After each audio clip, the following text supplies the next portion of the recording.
ideas are from my reflections after the Mastery Group Coaching Session 1. Basically, we're supporting women to shift their consciousness through creating a compelling vision and having a intention to create that vision in their lives. So that's why it's called vision intention. And the more clear a woman is about the experience she wants to have in marriage and the feeling state she wants to live in and the marriage that she wants to enjoy, that is like the princess consciousness,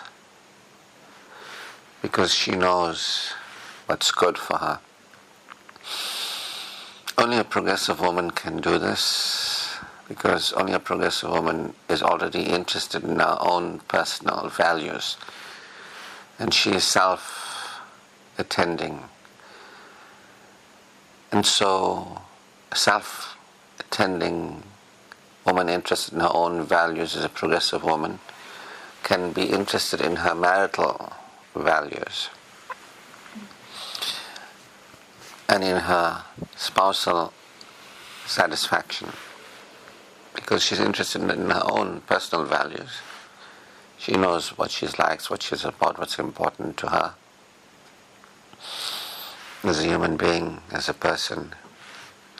So she's into her personal satisfaction, so she can get into her spousal satisfaction through interpersonal satisfaction, because a person who knows what they want from themselves will be clear about who they want to interact with and the kind of people they interact with. And so being more clear about their social satisfaction, they can be guided by their social satisfaction into spousal satisfaction. So that's where the whole thing of the princess consciousness comes in, the princess and the pea. She is finely tuned in terms of consciousness as to what she is inspired to live and enjoy, and she can, through her energy, repel unsuitable people and attract suitable people that serve and support the reality she wants. She serves and supports the reality she wants. Like, for example, I'm interested in my project. It's a reality I want. I'll create time for it. I get up in the morning, I'll do a quick recording because this is important to me. I won't get involved with other things, talk to people, this, that. I know it's my priority, I know it's my higher values, and I follow them. And so the people that I interact with, I won't waste time with people that just hang around, waste of time kind of people and all that sort of thing. If I do interact with people, it will be on my terms. They are valuable to me. And so that allows me to move forward into my spousal life where, because I respect me and I interact with people who respect me, I will attract people and be comfortable with people who are supportive of my expression and who I am. I won't have to deal with people who tell me like, oh, why you're a workaholic or something like that. Because I know my values, I interact with people who support my values. And by being comfortable in those experiences and fitting into with other people like that, lock and key, I'll have people in my life who will admire me, respect me, and repel those who are not congruent to who I am. So let's give you an example. A woman who has standards, this is what we're talking about here, A woman who has standards for herself will interact with people who satisfy those standards and will attract men who are satisfying of those standards too. So the point I'm getting at here is the whole vision intention process, which was a central idea yesterday, is to see, how women can they get into the vision intention. If they can, it's a good sign. It means that they are in their true self, they are in their progressive self, they are in their adult self, they are authorities in their life. If they can't, if they're having difficulty, it means they're blocked because they're not in their true self, they're not in their empowered adult self, they are in the addict self. They are not playing a progressive role in their own lives. They're not playing and they're not letting other people play a progressive role in their lives. They are either directly or indirectly abandoning themselves, and thus then having other people abandon them too. A woman who's in a true self is clear about what she wants, what's important to her. She's living by her own values, and she's progressive. She's moving in support of her values, and she'll have people in her life who are in support of those values, and she's willing to shift and be authentic with people and have them no longer be in her life and have other people come into her life. So such a woman is progressing and progressive. She's interested in, let's say, her health and that. She won't hang around with her old pals anymore who get together and eat KFC and just sit and gossip. She'll be like, let's take a walk, let's do this, let's be alive, let's go and see the lights, other people are just sitting at home and gossiping and getting fat. She'll be like authority enough to say, you know what, these are not the kind of relationships that serve and suit me, I don't judge them, but I'm doing my own thing. So she'll be in self-allowance and progress. And that's how she'll know who she is. Who am I as a person? These are my values. This is me being authentic. This is who I interact with. And that's when she will meet men who are respectful of her. She'll probably go to the gym and meet other people at the gym. She'll probably go to places where there's learning and growth and development. She'll meet other people like that because she's in some kind of community. And she'll see other people who has values similar to her. And such a woman is grown up. She's an adult, empowered adult, not an addict. But if a woman is in her needy child, she's self-abandoning, whether as a needy, co-needy, anti-needy, she won't be able to get into her personal values. And she won't be authentic enough to promote them. And she won't be with the people that will serve her and suit her. Meaning she'll let herself down and she'll be with people who let her down directly or indirectly. She won't be progressive, making a benefit to her and having others benefit her. So that's how you can see whether somebody is open to the vision intention and whether the vision intention is going to be really coming from the true self, and whether she's going to attract a man who's going to be supportive of that, because her social life will show you who she's hanging with, who she's moving with.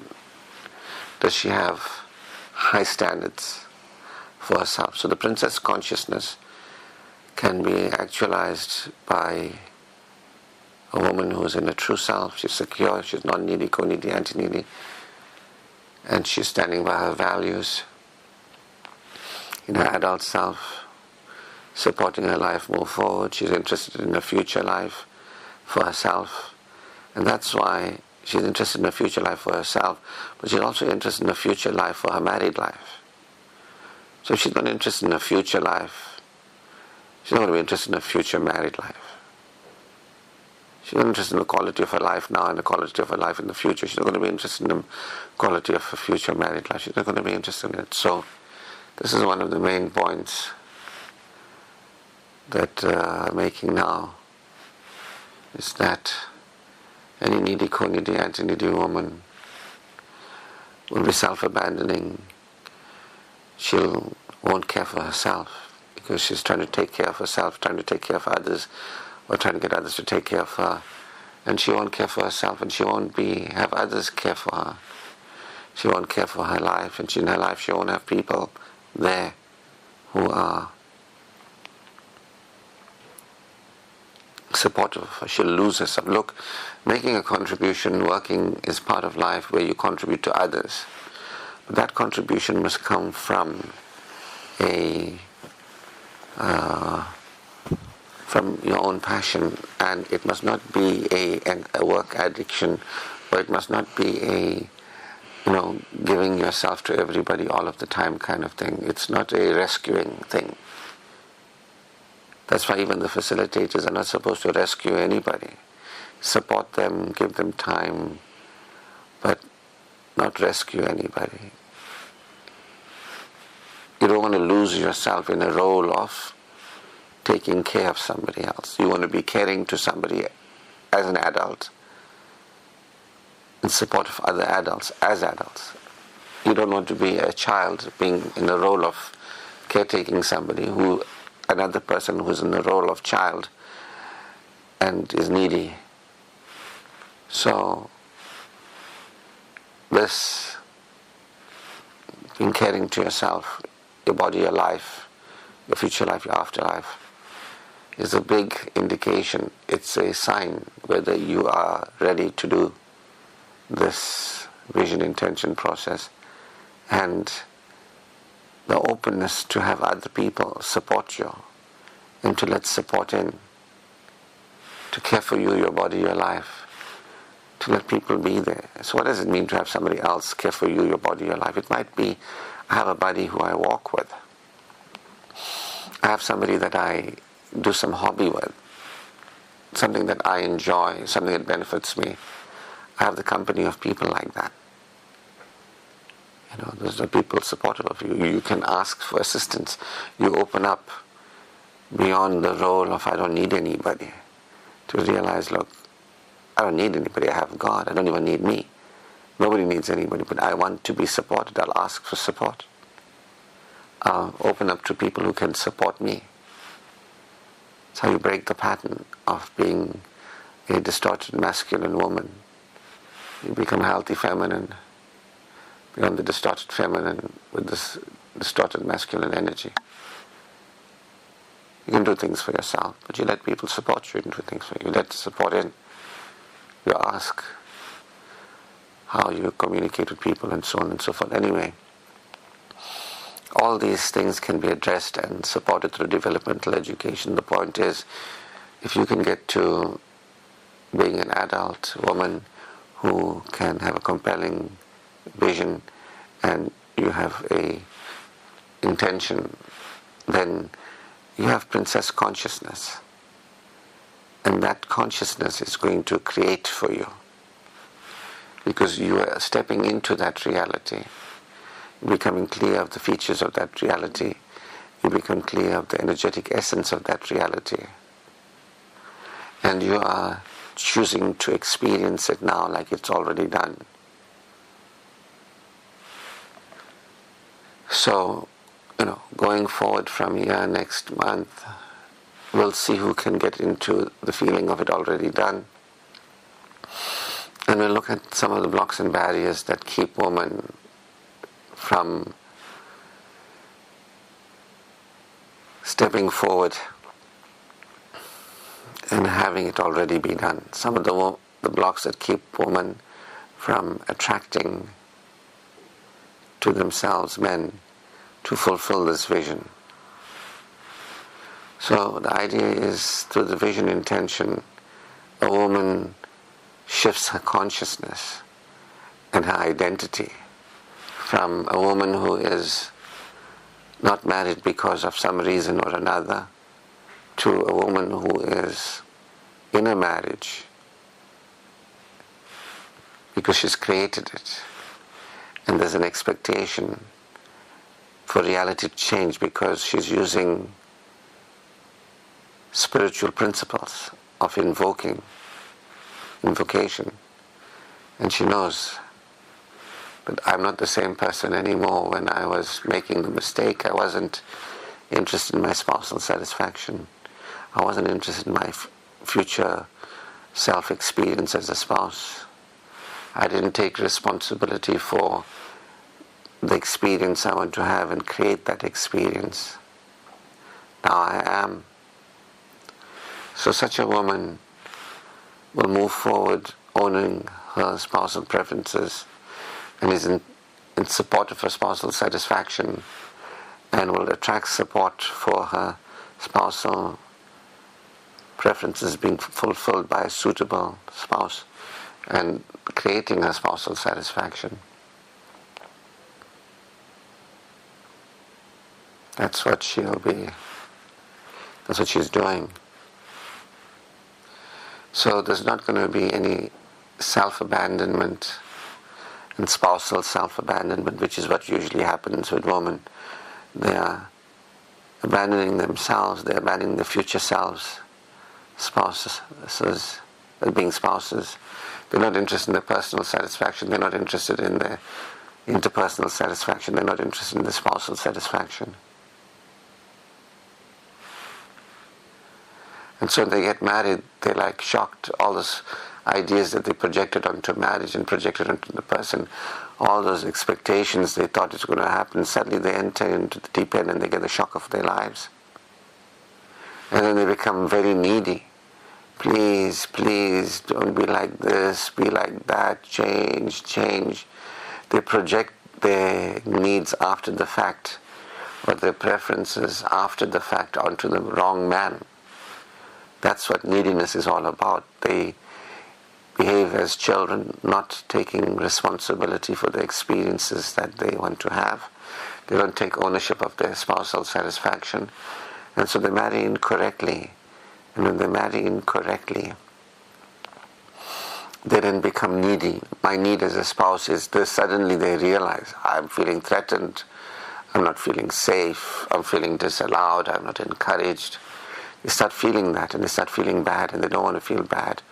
And they get worried now, start telling people their problems, and telling other people, telling the spouses their problems, and saying it's your fault, it's your fault. That's when the judgment starts. That's where the blaming starts. This neediness comes forward. I need you to not be like this, I need you to be like that. The neediness starts. Please, you know what I need, give me, and then the person just look at them and carry on being who they are, because that's who they are. And these women will be desperate, let's go for counseling, I'm not happy. After a while, their spousal, they feel that spousal not only deprivation but dissatisfaction. And they don't realize it's them who had these ideas as children. They had these expectations that were not rooted in reality. They weren't really aware and didn't enter into a state of spousal awareness. They didn't create spousal awareness. From spousal awareness, spousally satisfying experience. And now they're living the result of being spousally abandoning, self-abandoning. Now they're looking in that situation from being in that situation. They don't see that they got themselves in that situation. They're not looking at the identity that got them in that situation. They're looking as the identity that got them in that situation. They're looking at that situation and they see that it's somebody else's fault. That's the judgment, the blaming, the disconnection that occurs, the separation, the divorce that follows. They're trying to change that person, trying to get other people to change that person. This whole thing of focusing on the other person is a perpetuating of their own self-abandonment. They're still not saying it's me who married incorrectly. They're not saying it's me. This is what I want. They're saying you must change, you must change, you must change. I just don't want to feel bad. I just don't want to feel bad. I don't want to feel bad. Why are you not giving me money? Why are you not doing this? Why are you not doing that? Why? They'll be like these nagging, paupers. They're still not taking responsibility for their existence. They're not saying I was created. I wasn't responsible. I didn't enter into this relationship responsibly. They still can't see their role in it. If they go to a counselor who knows anything, tells them you are the one who created. No, I didn't create this. How did I create this? You didn't create what you wanted. You went in by default. You're wishing and hoping. Yeah, but he said, he lied to me. There'll be all this blaming, this judgment, this diminishing of the person, the rejecting, the disconnection. And they still remain disconnected from themselves all through the whole thing.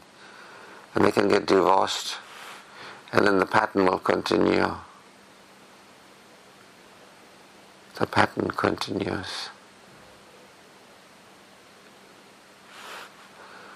So before we go into the situation and we have the opportunity to learn, grow and develop, to step into a situation correctly, married correctly, by getting premaritally informed. The whole thing here is become a premaritally informed woman. Empower yourself to marry correctly for marital fulfillment by owning your spousal preferences, owning your spousal satisfaction, taking responsibility for your own spousal satisfaction, creating a spousally satisfying marriage in the way that I am showing you. Become the princess consciousness. Become the woman. Only the woman in the princess consciousness is going to attract the suitable people, because she's coming from the ideal experience in consciousness. She's already aware and experiencing that reality in her being. As that woman she is now, she goes forward, and she's not the same person in the same reality anymore. She shifted her identity. She shifted her reality. She now will attract people who support this new version of her. This is another track post Mastery Group Coaching Session 1. And it's really about relationships, as I was saying yesterday. The first relationship is with your Creator, where you're aware of the love of your Creator for you. You look and see that you need nothing. Everything that you need to be, to continue to be, you already have. You're consciously aware. And that you are aware that you are supported. You have all the support you require. The universal support system is on, always on. You release, experience ease. The importance of experiencing ease.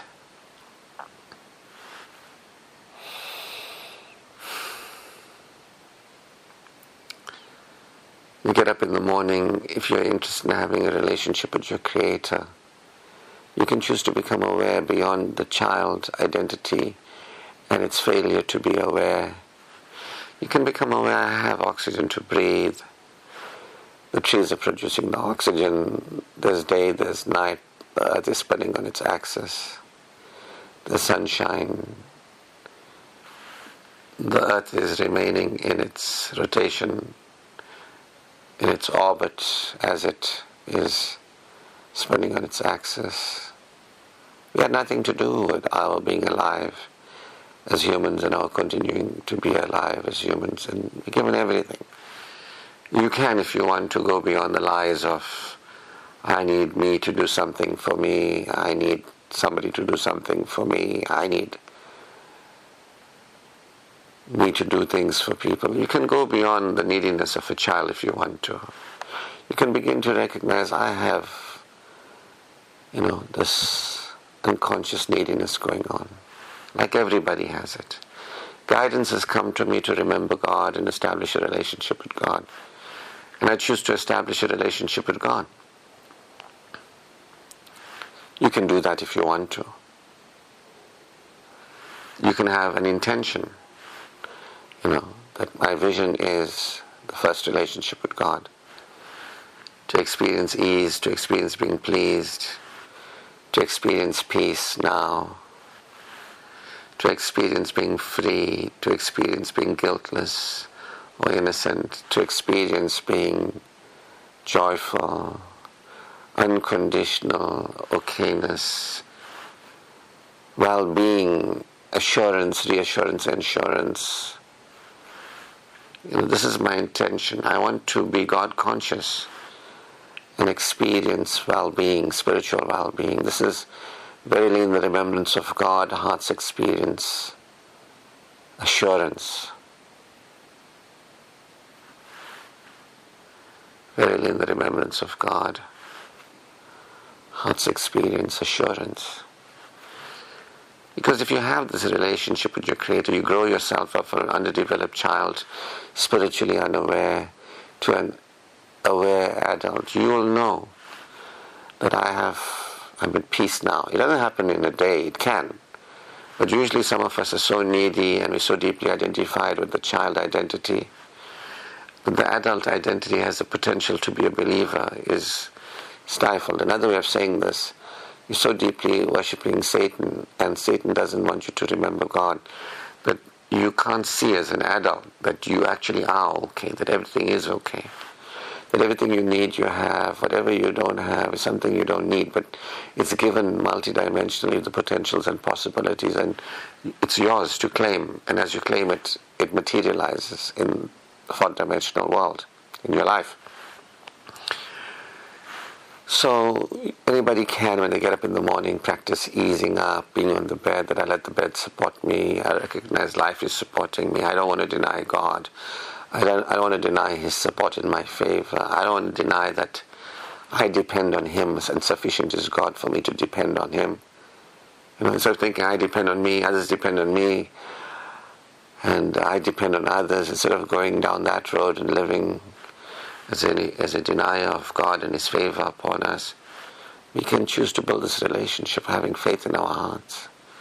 This level of being at ease, supporting ease. God wants ease for us, the Quran tells us. You can say, I choose ease for me too. And I start by becoming aware that I'm in a world created that is supportive of us, that God is sufficient for us as a helper, as a friend, as a supporter, as a sustainer. And if you try to count the favors of God, they're impossible. Quran asks, which of the favors of your Lord do you deny? I say, no, I don't want to deny anymore. I want to acknowledge God and His good for me, what He has given to me and given to human beings. We're all human beings, we're all His creation in His care. We are all because of Him. We couldn't cause ourselves to be. We can't cause anybody to be. We might be born from our mothers, and as women we might deliver children. But we can't create humans. We can't cause humans. Just as a person can build a house, that is a gift of God given to us, to be creative in this way. But we are not in any way truly,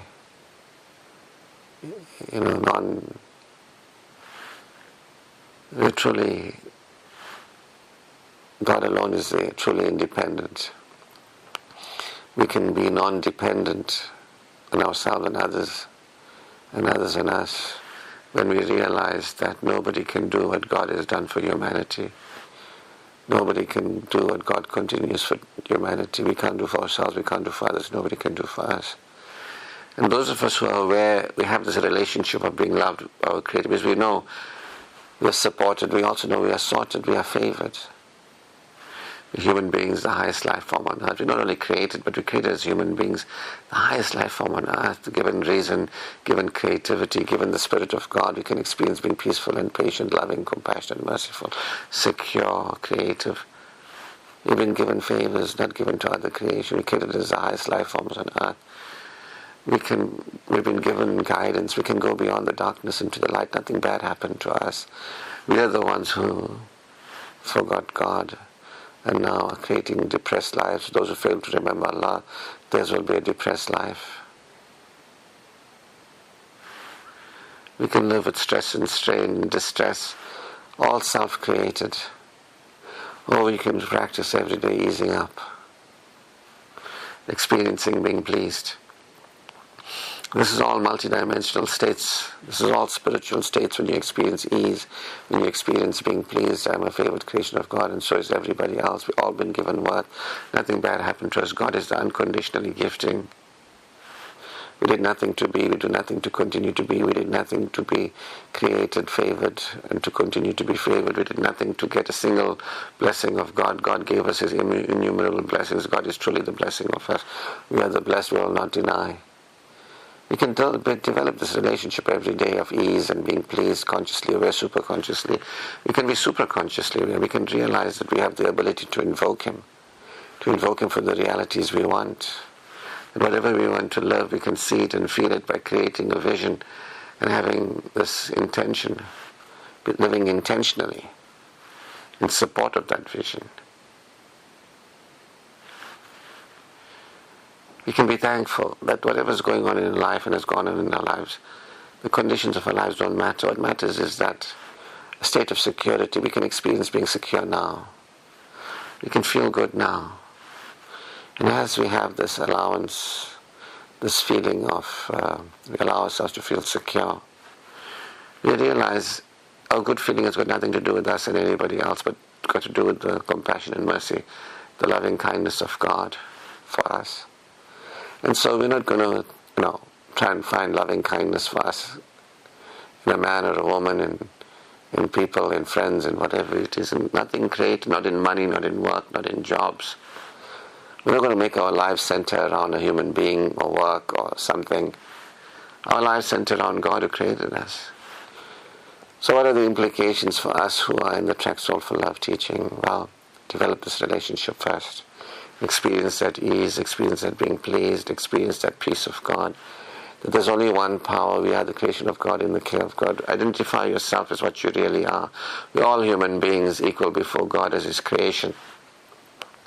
His favorite creation, we're the blessed and benefit creation. Instead of saying I'm a mother, I'm a whatever, teacher, I'm a daughter, I'm a woman, I'm a believer. We are the creation of God in the care of God. There's only one power, benevolent and beneficent. There's nothing to worry about. There's nothing harmful. Nothing's going to hurt us or harm us. We're going to create the illusion of being harmed because we deny our okayness with God. We can realize we have made mistakes. We'll make mistakes. That's no big deal. God is compassionate and merciful. We can learn, grow, and develop. There's no need to carry guilt and shame and unworthiness. There's compassion, there's mercy, there's forgiveness. We can feel that innocence within us as we release that guilt. We can stop, guilting ourselves and guilting others. We can stop projecting guilt onto others. We can stop, blaming ourselves and blaming other people and all that. We can say, it's true, we are the ones who are not supporting our peace, and that's why we're not at peace. We are the ones who aren't supporting our progress, and that's why we aren't progressing. We are the ones who are not supporting our prosperity, and that's why we're not prospering. So it's saying, no, I'm not at peace because of, I'm not at ease because of all this. Start blaming people. This is what they're doing to me and all that. It's because of other people, because of my past. I'm not progressing because of this, because of that. I'm unhappily married, or have failed relationships because of other people. We can say it's us. We didn't learn, grow, and develop. We were living disconnected from God. When you fail to remember God, we're never disconnected from God, but we're experiencing being disconnected from God because we fail to remember God. When you fail to remember God, you also be a depressed life.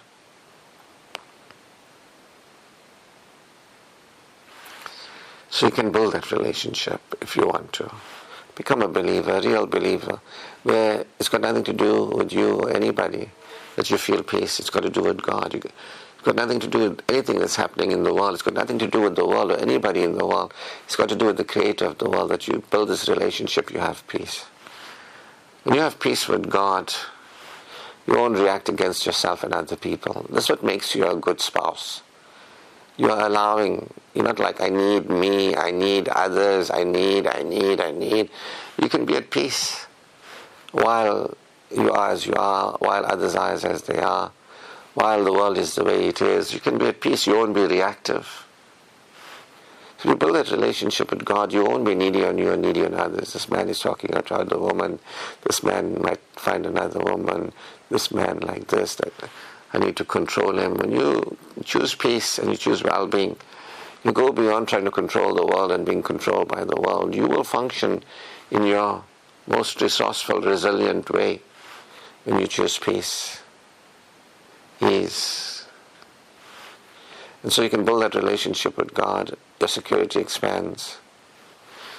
And you know you're okay and everything is okay. You're not controlled by the world. You're not trying to control the world. You experience ease.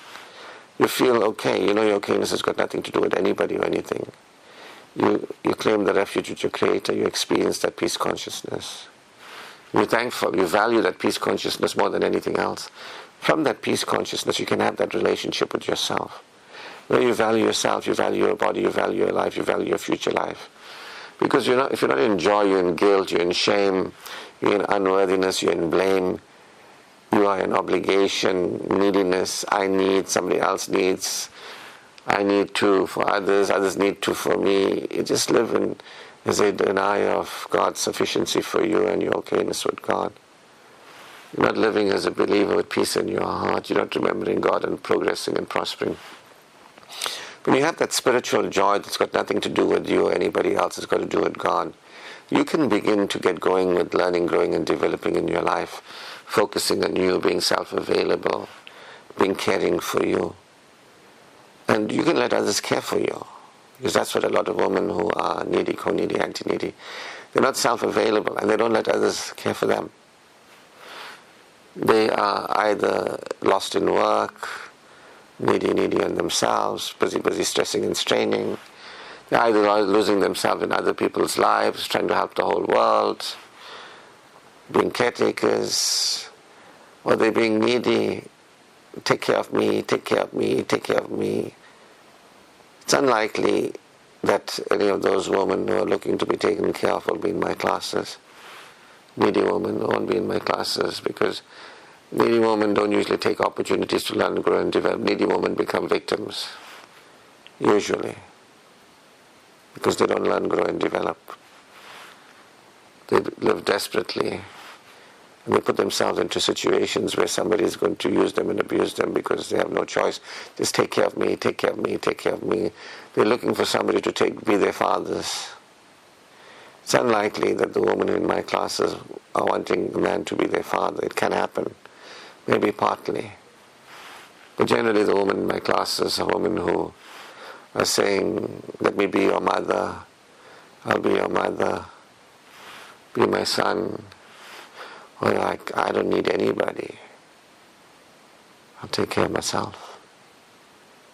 The anti-needy or co-needy. But you can break that pattern if you want to. You can see it.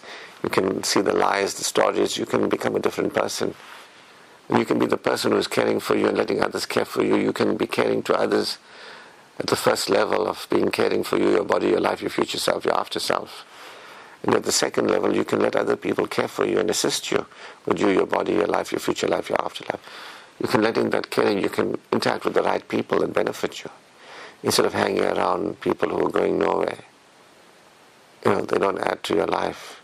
You can do your charity, but if you are associating with the wrong people, when I say wrong, I mean people who do not serve you and support you and benefit you. If you're interacting with people who use you, or take advantage of you, or you're wasting your time with, and you are abandoning yourself with, then that's a problem. You're not going to attract a spouse who's going to satisfy you. You're a self-abandoning woman, and you're not going to be spousally satisfying. You're not going to own your spousal satisfaction. You're going to, as a personally self-abandoning woman, you're going to be likely continue to be a spousally self-abandoning woman. But if you start realizing, hey, I've been self-abandoning no more, let me break these patterns, let me become a different person and show up differently in the world. I have a vision to live progressively. My life is important to me. I'm going to put it, as a priority in my life. Me, my body, my life. I'm changing the way I relate to me, my body, my life. I'm changing how my value. I'm beginning to be more valuing of me, my body, my life. The first one is be valuing of God, the absolutely valuable. The second one is be valuing of you, your body, your life, your future life, your afterlife, the quality of experience, the feeling state of you, your body, your life. Play a progressive role, beneficial role. And then you can get into letting people add value. This is where you can value people and say, this person in my life adds value. My friends, my associations. Coming to these classes and interacting with these women. It's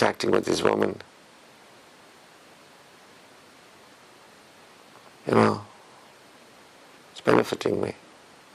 I'm learning, I'm exposing myself to people that are progressive. Then socially you're doing well. Personally you're doing well, and socially you're doing well. And now you can begin to do well spousally, because now you can develop yourself to be the person who gives to people socially, and you can give to people spousally. You can see, am I in some way underdeveloped where I'm taking from people but I'm not giving to others? If there are any blocks and barriers to connecting with the right people? Giving. You can prepare yourself. And we'll talk about that in the next sessions. So this is the point. If you're at peace with you, with God, you'll go easy on yourself. You'll be in a state of joy. You'll be a joyful person coming from joy and peace. You'll be a peaceful, joyful person. You'll act in a way that benefits you. You won't have guilt, shame and unworthiness. You won't have the guilt, shame and unworthiness that tells you that you don't deserve good things, whatever. You'll respect yourself, your body, your life, your future life. Beyond the guilt, shame, the unworthiness. You go beyond not good enough, the world, there's lack and all. You go beyond that nonsense. You'll open up and be caring to yourself, and you'll open up and let people become caring to you. You allow yourself to progress. You'll break through into a progress consciousness. You'll happily do this as an adult. You'll apply yourself, you'll express yourself, and you'll apply yourself as an adult.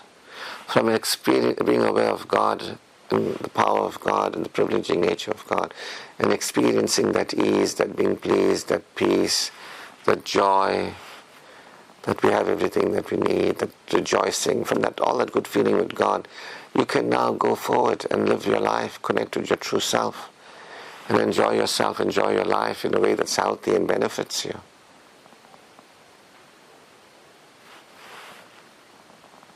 And you can be caring of you, supporting you, enjoying yourself, your body, your life, your future life, your afterlife.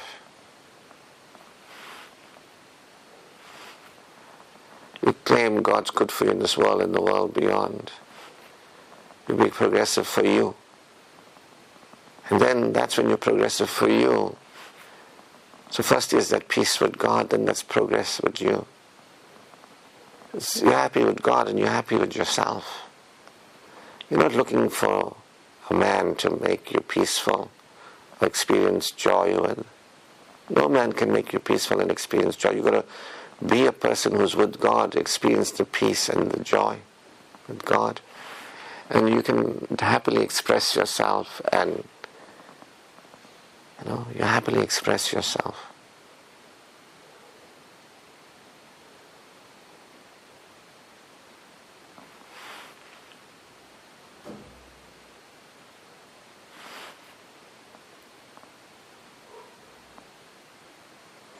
And you happily apply yourself in your own self-benefiting ways. No man can inspire you to be the best you for you, to have the best life for you. You got to want that for you, and that joyfulness of being a progressive adult, that self-esteem, that self-efficacy, that self-confidence. No man can give you that. You're interested in you, your body, your life. You're happily doing that. You're happy that you can do that, that God has given you that ability. You're happily doing that. No man is going to substitute that. Your happiness with God and your happiness with yourself. Now that you're happy with God and you're happy with yourself, you have people in your life that you learn from, that you participate with, you do things together. You've got a social life, you associate with people who benefit you, you're moving in your life. You have support systems, support network. You feel good with support network. These are non-spousal relationships.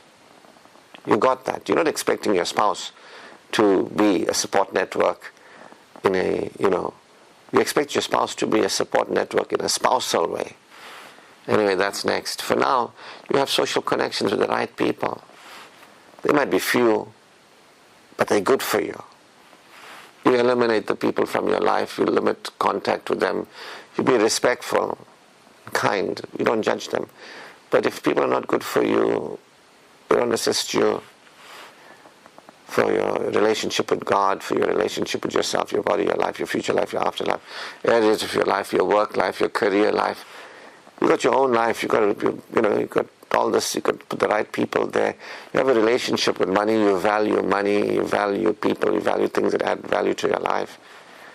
Without making them valuable, you appreciate. And you are interested in giving and receiving in your career, whatever it is, or with friendships. You're giving and receiving. You're adding value. You're receiving value. Your life is working. You're socially connected. You have a spiritual intelligence, you have a psychological, personal intelligence, you have an interpersonal intelligence. You are no longer the same person, how you were, with who you were. You're a grown-up adult now. You're prospering. You're in a prosperity consciousness, giving and receiving with the right people. You're happy. Notice there's no husband there yet. You're happy with God, you're happy with you, and you're happy with you that you can bring you the right people in the right situations and the right things that you can focus on to be even more happy with. And now you're prosperous to, you're enjoying your life, you're not deprived, you're going forward, supporting a more enjoyable experience of life, appreciating and attracting into your life what you want, giving in support of it, receiving what you're energizing. Lastly, you got this peace consciousness, you got this power consciousness, you got this prosperity consciousness. Now you got this spousal prosperity, this princess consciousness. Now you are as happy with God, happy with yourself, happy with people, things and experiences, happy in areas of your life with people, things and experiences. Now you marry for spousal satisfaction. This is why we spoke about, it's not about just getting married. It's about you.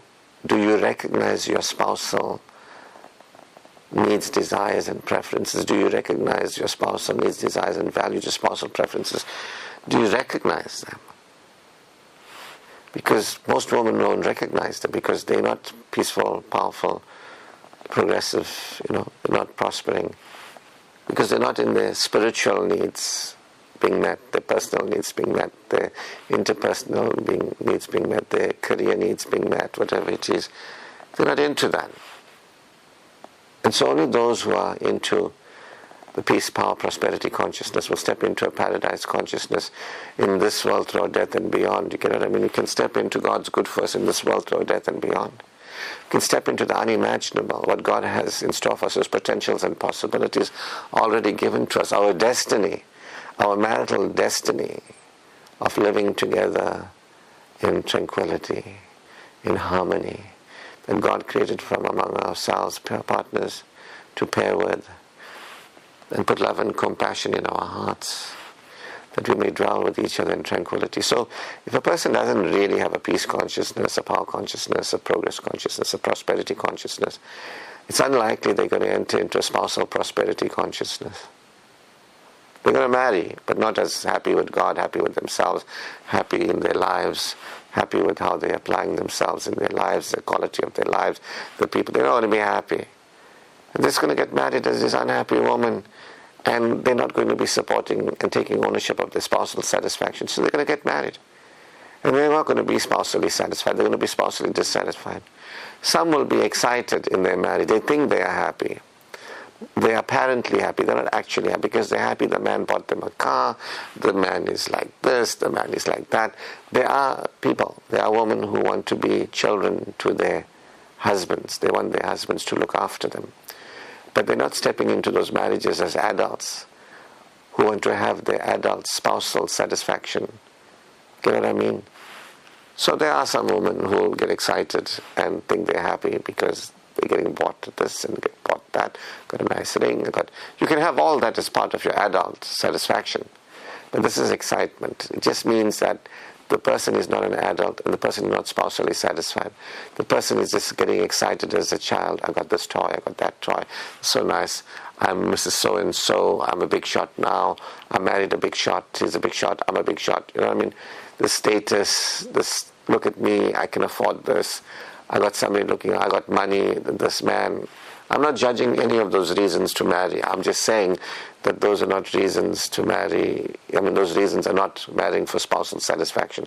Some of that can be there. If you're the kind of person who wants a high-quality partner, you know, and you're marrying but for status because that's what you want, because you also have status or whatever it is. So you can do that. You know, you're the person in society with standing, and you want to marry somebody with standing. You can create that. But that's not excitement. That's coming from, that's what's best for you, that's what suits you, that satisfies you as a person. So I'm glad I got to make these 2 post-session recordings and give you additional value for you to study. Looking forward to our next session together, where we'll go deeper in supporting you with your vision and essence and showing you where, you know, what other blocks and barriers you have that are holding you back from being intentional, and supporting you to move into the adult identity that allows this to materialize in your life. Grateful to God who has guided me and continues to guide me. Saying here is that if you're happy with God and you're happy with yourself, and you're happy with your body, and you're happy with your life, you're in self-acceptance, life acceptance, and you're happy with where your life is going, you're progressing, and you're happy with your people, your friends, your associations, your associates, you're happy. And you are open to having your spousal satisfaction met, and you create that. And there you have a man who you attract who supports that, because you're coming from that spousally satisfied identity. You attract a partner who supports that. Now you're a very pleased in marriage woman. So therefore you are a happy person who's happy with God, yourself, your body, your life, your future life, your afterlife. You're happy with the people in your life. You're happy with your work, whatever you do. You're complete. You're happy. You're a completely happy person. And so your partner gets a completely happy person who is then appreciated by you. You're a happy person, and you have the spouse who satisfies you, and you appreciate them. You say, wow, you are supporting me in spousal satisfaction, and now I'm a happy wife too. But you're a happy person as a happy wife. You get what I mean? You're a happy wife because you're a happy person, and you're a satisfied wife because you're a satisfied wife, you're a happy wife too. So you're a happy wife on account of you're a happy person entering this relationship. Of all these levels of God, yourself, your body, your life, and areas of your life, future life, afterlife, people, things, and you're happy. And so you're a happy wife because you're a happy person entering into this marriage. But you're also a happy wife because you have participated in the ownership of your spousal satisfaction.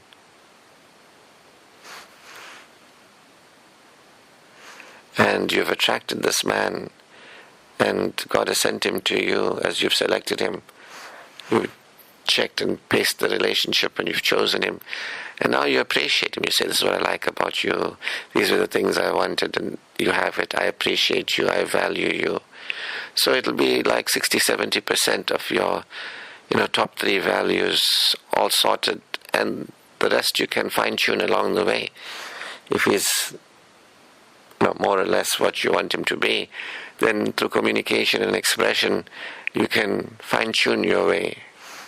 And he will be obliging because you're open to that. You put that into your vision intention that this is a man that after I marry him, one of the things that I enjoy is that, if I am recognizing something else is more satisfying to me, or something more is satisfying to me, I can express it to him. And he's so open to satisfying me as a spouse. He knows that I'm married for spousal satisfaction, and I'm here to support him in his spousal satisfaction, and he's supporting me, and that we are happy in this relationship, that we can continue towards greater and greater levels of spousal satisfaction in the marriage. But the main point here, 60-70% of your spousal satisfaction, you have brought it, you've clarified it to some degree, and you enter into a marriage that is largely spousally satisfying. The balance of it, you can clarify it in the marriage, and you'll have a partner who supports you because he values you. Remember, you're happy with God, you're happy with yourself, you're happy with your body, you're happy with your life, you're happy with your people and your future life and edge of your life and work life, and you're happy, and he values you, thinking, wow, this is an amazing woman to have, and let me give her what she wants too, because she gives me what I want to.